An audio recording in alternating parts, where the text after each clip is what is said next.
Saya pada kesempatan ini juga ingin menyebut bahawa dalam pendekatan kita dalam ekonomi ini ada kait dengan kawan-kawan kita dalam politik, terutamanya Parti Keadilan Rakyat yang saya nak utarakan pada hari ini. Ya. Kita kembali fokus sebagai parti yang berjuang untuk rakyat. Kita jangan terlalu terheret dengan kencah politik mainan satu dua orang yang memecah belahkan parti kita seperti mana berlaku setahun kebelakangnya ini. Tidak mungkin berlaku tanpa dalang yang memberi keizinan menggunakan kuasa politik untuk mengganggu gugat kedudukan kita. Tapi saya akui kelemahan dalaman kerana kita juga mengangkat pimpinan yang mudah terdorong kerana harta. Ada orang yang memilih kerana jawatan. Tinggal habis prinsip perjuangan kerana jawatan dijanjikan. Tinggal habis prinsip perjuangan dan kesusahan dan penderitaan rakyat kerana projek atau komisen yang mereka perolehi.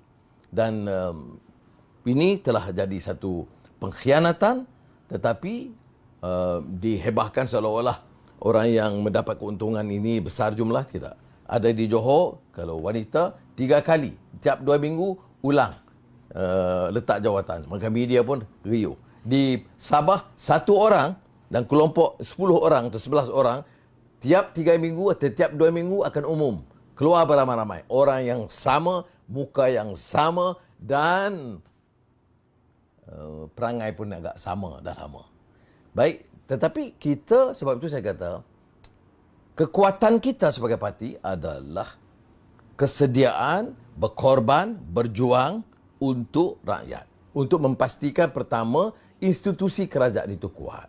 Badan anti rasuah itu bukan pilih. Bila kerajaan A perintah, dia hentam pembagang. Bila kerajaan B ambil alih, dia hentam satu lagi pihak. Jadi tidak ada kesungguhan untuk menunjukkan ada satu cara yang telus untuk mengambil tindakan berdasarkan kecelaruan atau penyalahgunaan kuasa atau keterlanjuran yang berlaku atau pemunggahan kekayaan. Kita tahu beberapa kes besar sebelum ini. Sebab itu, satu pengajaran bagi kita. Institut Badan Kehakiman, kebebasan media.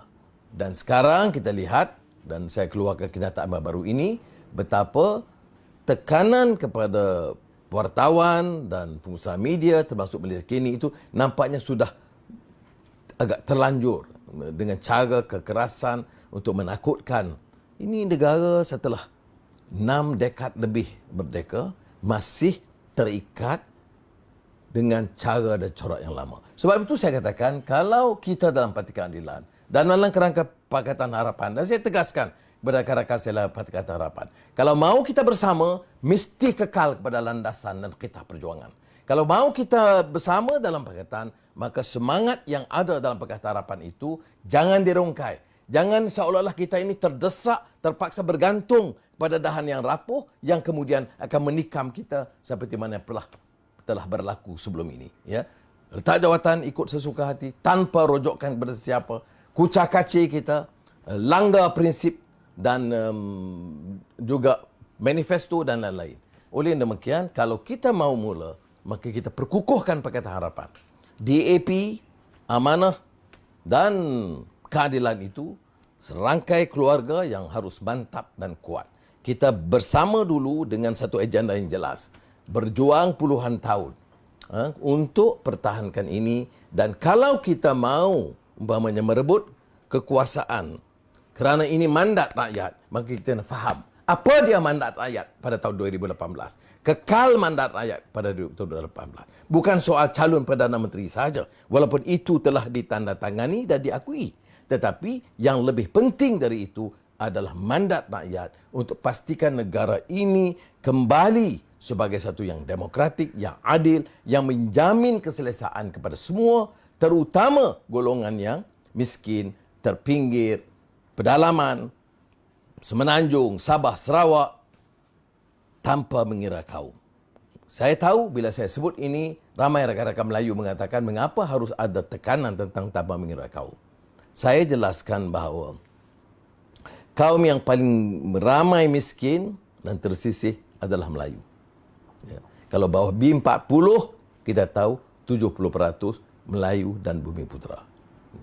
Tetapi, apa salahnya kita gunakan pendekatan bahawa yang miskin itu miskin.